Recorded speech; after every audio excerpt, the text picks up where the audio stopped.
Terus harus mana Umi yang harus disampaikan? Karena ibu mah sifatnya pendidik dan pengajar sesuai dengan sabda Rasulullah Shallallahu Alaihi Wasallam. Pendidikan nomor 1, pendidikan agama yang ditanamkan untuk putra putri kita. Qala Nabi Sallallahu Alaihi Wasallam, adibu auladakum ala thalati khisalin, hubbi nabikum wa hubbi ahli baitihi wa hubbi qira'atul Qur'an, fa inna hamalatul Qur'an fi dhillillahi yawma la dhilla illa dhilluhu ma'a anbiya'ihi wa asfiyaihi. Rawahu ad-Dailami an Ali fi kitab al-Mukhtarul Ahadith. Pendidikan yang ditanamkan oleh kita sebagai ibu untuk anak-anak kita itu satu pendidikan agama. Pendidikan agama pun banyak macamnya, tetapi sangat harus dipertanggungjawabkan oleh seorang ibu. Disampaikan dalam kitab Mukhtarul Ahadits yang diriwayatkan oleh Al-Imam Ad-Dailami, diterima dari Al-Ali radhiyallahu anhu. Apa itu? Adibu auladakum, didiklah putra-putramu ala salati khisalin, atas 3 hal. Hubbi nabiyikum, didiklah anak-anakmu itu untuk mencintai nabimu. Wa hubbi ahli baitihi, dan didiklah anak-anakmu itu untuk mencintai ahli nabimu. Wa hubbi qira'atul Qur'an, dan juga didiklah putra-putrimu untuk mencintai membaca Al-Qur'an. Fa inna hamalatul Qur'an, karena sesungguhnya orang yang memuliakan Al-Qur'an fi dhillillah, berada kelak di dalam perlindungan Allah Subhanahu wa taala. Yauma la dhilla illa dhilluhu, pada hari tiada ada perlindungan kecuali perlindungannya Allah Subhanahu wa taala. Ma'a anbiya'ihi, disertakan bersama para nabi-nabi Allah, wa asfiyaihi, dan bersama para kekasih-kekasih Allah. Seperti itu. Paham Ibu? Kenalkan anak kita itu siapa nabimu dan bagaimana cara mencintai nabimu. Jikalau ibu sudah tanamkan hal itu, maka akan ibu terus menggiring. Ini nak nabimu, begini nak cara mencintai nabimu. Ketika rasa cinta itu sudah tumbuh, maka anak dan ibu akan senantiasa tertanam cinta itu yang sangat-sangat dalam, sehingga suatu saat ketika nabinya dinistakan, ketika nabinya dihinakan, maka akan berontak hatinya sehingga ingin berjuang dan berdakwah membela nabinya. Ibu tidak cukup mencintai Rasulullah, hanya menyebutnya dengan membacanya selawat, Allahumma salli ala Sayyidina Muhammad, belum masuk suaranya, wa ala ali Sayyidina Muhammad. Saya cinta Umi sama Nabi, sehingga saya selalu membaca selawat kepada Nabi. Saya sholat sehari 5 waktu 5 malam. Di sana terdapat selawat yang wajib. Itu saya sangat mencintai Nabi Umi. Saya ajarkan kepada anak-anak Umi bagaimana membaca selawat, karena itu sebagai bukti tanda cinta kepada Nabi Muhammad Sallallahu Alaihi Wasallam. Itu betul sekali, itu benar sekali Ibu. Aulan nasi di yaumal qiyamah aqrabuhum alayya salatan. Yang paling utama di hari kiamat kelak bersamaku, kata Rasulullah, adalah mereka yang banyak-banyak memperbanyak sholat. Itu amalan kepada diri kita sendiri. Ibu mengamalkan membacakan sholawat karena menginginkan, mengharapkan dapatkan syafaatnya dari Rasulullah Sallallahu Alaihi Wasallam. Tidak cukup itu saja Ibu, karena itu termasuknya amalan qauliyah, amalan yang diucapkan, bentuk cinta kepada Rasulullah yang dilakukan secara lisan. Cukup di situ? Tidak. Di hati sudah tertanam keyakinan dan keimanan, tertumbuh dengan kalimat syahadatain yang sudah terucap. Karena itu sebagai pintunya seorang muslimah, la ilaha illallah,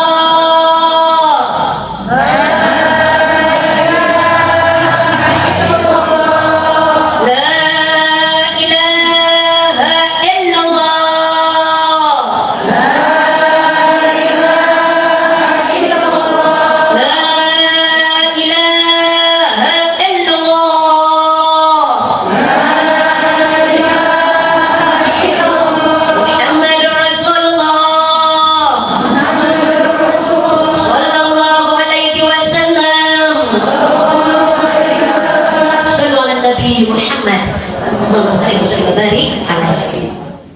itu amalan ibadah melalui lisan. Lantas pertanyaannya, ini akhir zaman banyak orang yang wara. Wara itu mabok. Ini akhir zaman banyak yang meleset lisannya. Karena memang Allah copot keimanannya, hidayahnya Allah hilangkan.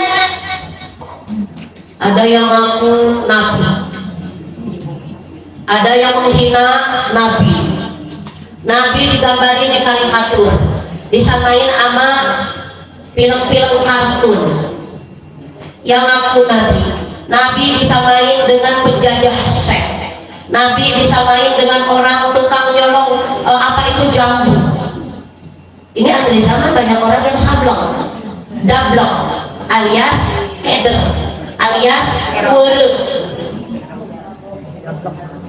Ini para pecinta Rasulullah yang sudah lisannya banyak dibasahi dengan baca sholawat, tergerak tidak hatinya ketika Rasulullah dinistakan, ketika Rasulullah dihinakan, ketika Rasulullah dilecehkan. Para mereka yang ngaku cinta kepada Rasulullah dan banyak membacakan sholawat, basah di lisannya, bibirnya membacakan sholawat, ketika itu terjadi kemana kalian? Apa yang ibu lakukan? Ada orang menghina Rasulullah, Nabi Muhammad SAW.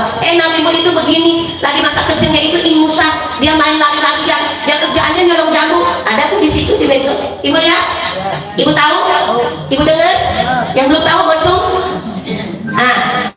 Yang tidak punya handphone ngacung. Umi nggak punya handphone nih? Enggak.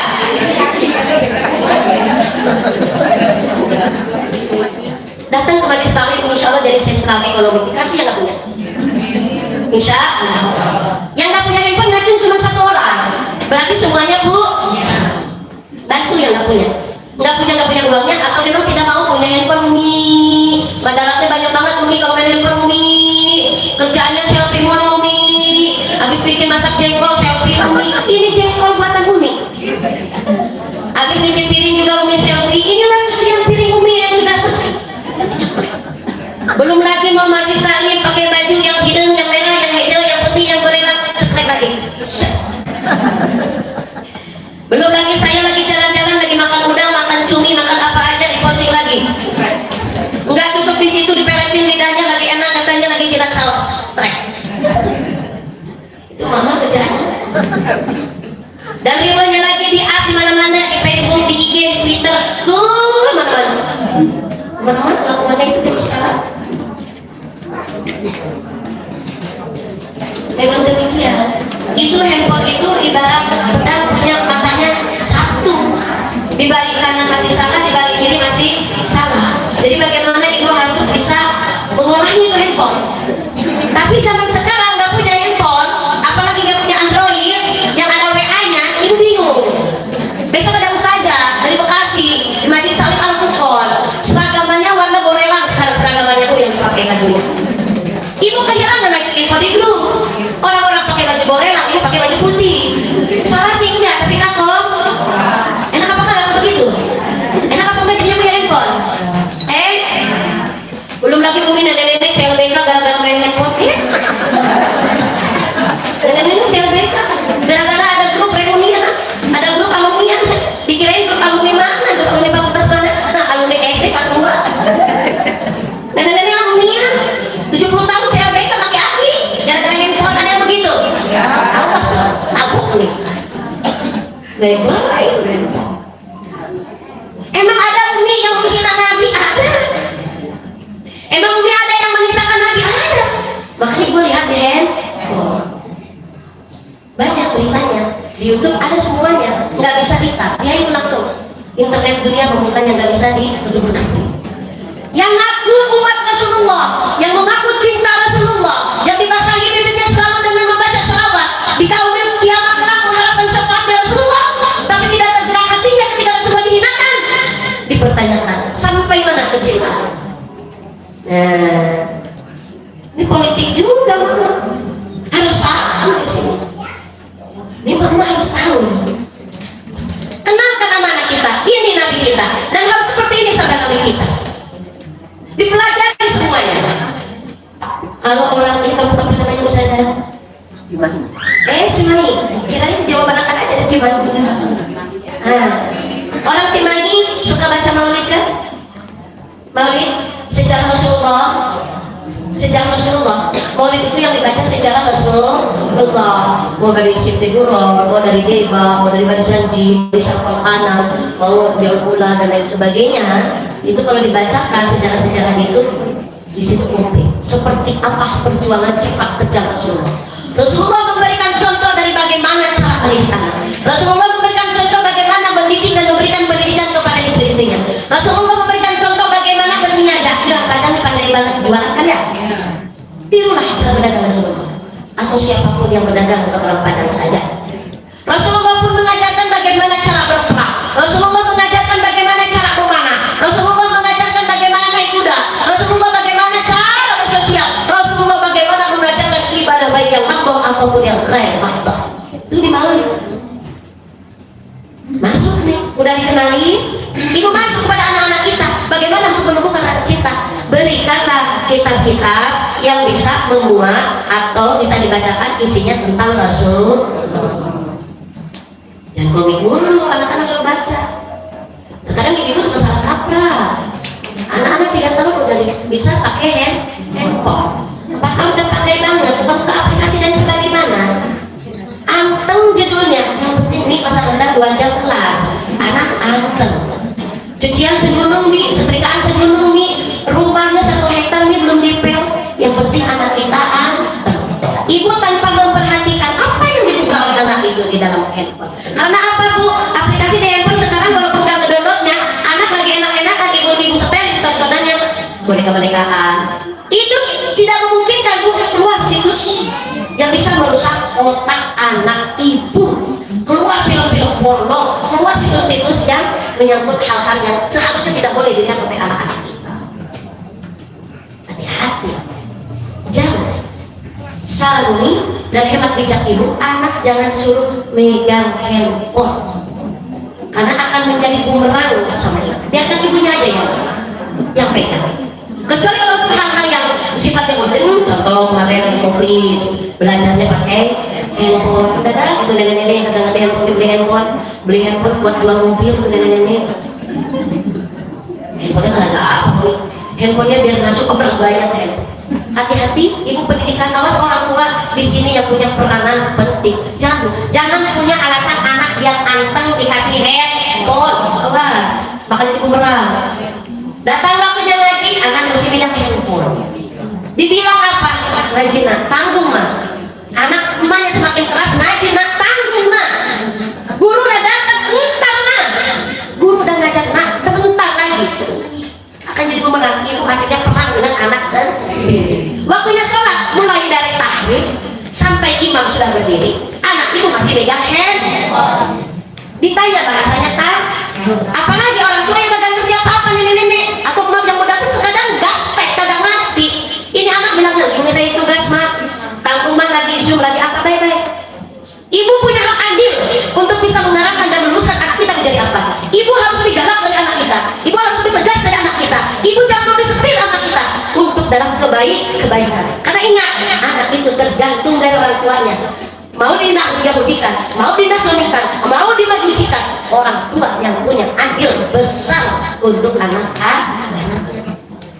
Kalau anak ibu sudah tertanam rasa cinta kepada Rasulullah, maka hidupnya pun akan berpanduan kepada Rasulullah.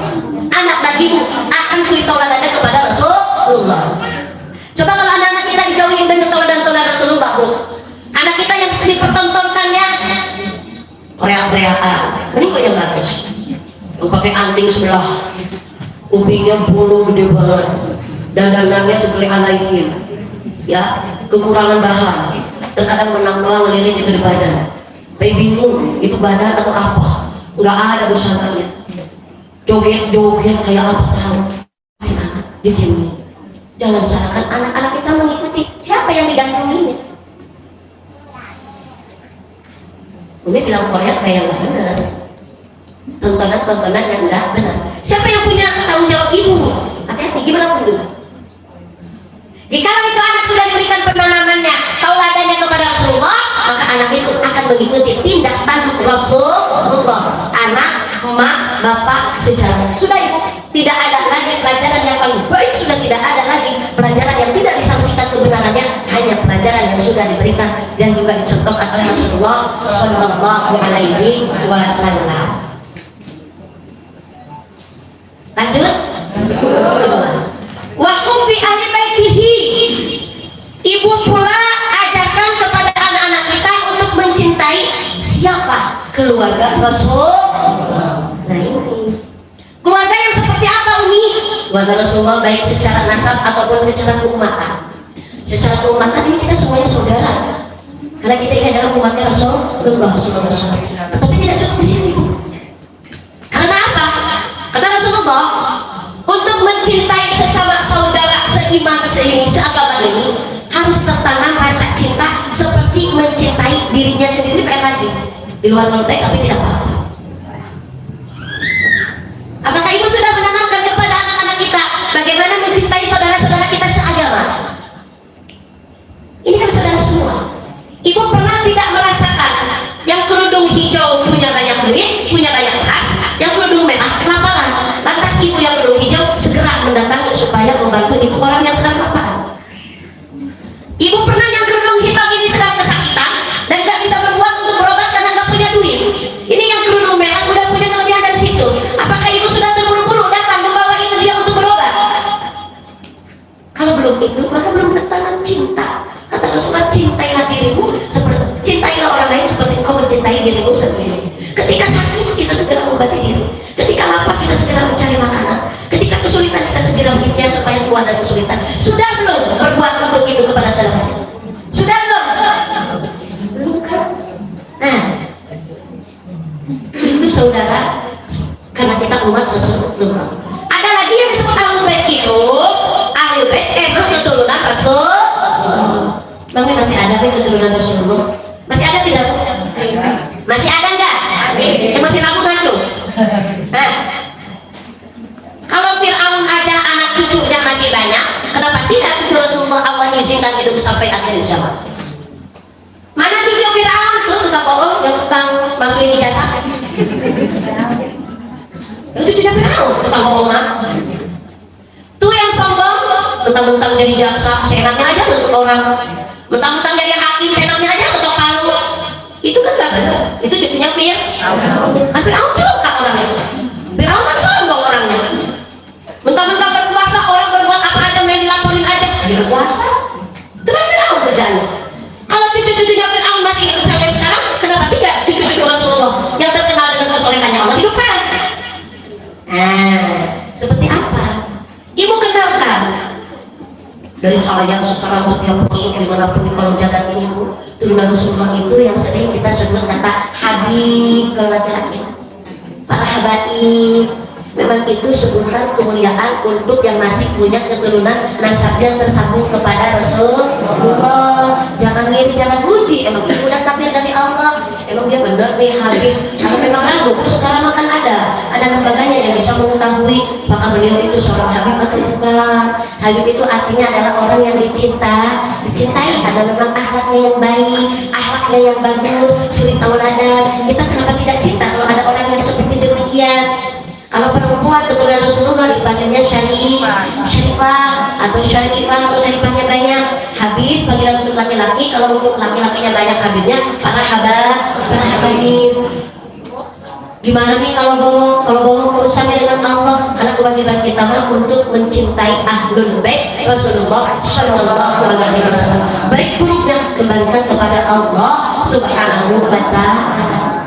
Bagaimana tidak syafaatnya yang menjadi kakeknya dari Rasulullah Shallallahu Alaihi Wasallam didambakan orang di yaumul qiyamah di akhirat supaya kita mendapatkan syafaatnya dari Rasulullah Shallallahu Alaihi Wasallam. Menurut dicek Rasulullah dihinakan diam, Rasulullah dilecehkan diam, cucunya masih pada hidup. Oh gak banget ngakuin. Oh iya, nggak mungkin anak itu Rasulullah. Itu kan picek matanya. Ibu tahu picek nggak Bu? Cirak betul cirak. Karena lampu apa bilang Bu saja kalau matanya nggak lihat. Bukan. Kalau bukan belum ada Bu saja. Itu bukan aneh kebangetan. Rasulullah dihinakan diam aja. Rasulullah dihinakan dilecehkan diam aja dan sebagainya. Seperti itu. Baca sholawat diperbanyak karena apa? Supaya mendapatkan syafaat dari Rasulullah SAW. Kata murah. Rasulullah dihinakan, diam, cucunya masih banyak di dunia ini. Kalian nggak mau mengakui bahkan kalian menghinakannya. Kata Rasulullah, ntar dulu, kalian siapa? Nah, kenakan anak-anak ibu, siapa nabimu, siapa ahlul baitnya. Baik dong. Insya Allah. Udah sekarang nggak berubah nomor dulu. Karena yang ini sebenarnya tadi hiji ajarin untuk mencintai yang kedua ajarin untuk mencintai ahlul bait, yang ketiga cintai anak-anak ibu, tanamkan untuk qiraat Al-Qur'an. Tanamkan anak-anak ibu untuk cinta membaca Al-Qur'an. Kalau sudah tertanam cinta di rasa hatinya bu, itu anak punya keinginan untuk menghafal. Setelah menghafal itu anak dekat dengan Al-Qur'an, akan memuliakan apapun bentuknya, memuliakan Al-Quran, yang mempelajarinya kah, yang secara qiraatnya saja, yang tahfidnya, menghafalnya saja, yang tafsirnya, yang tahsinnya, yang tarjimnya. Wa inna hamalatal Quran fi dinillah, siapapun yang memuliakan Al-Quran kelak di hari kiamat berada di dalam perlindungan Allah yang baladila, pada mana pada saat itu tidak ada perlindungan selain perlindungannya Allah Subhanahu wa ta'ala. Bersama siapa? Bersanding bersama para nabi-nabi Allah, bersanding bersama orang-orang kekasih Allah.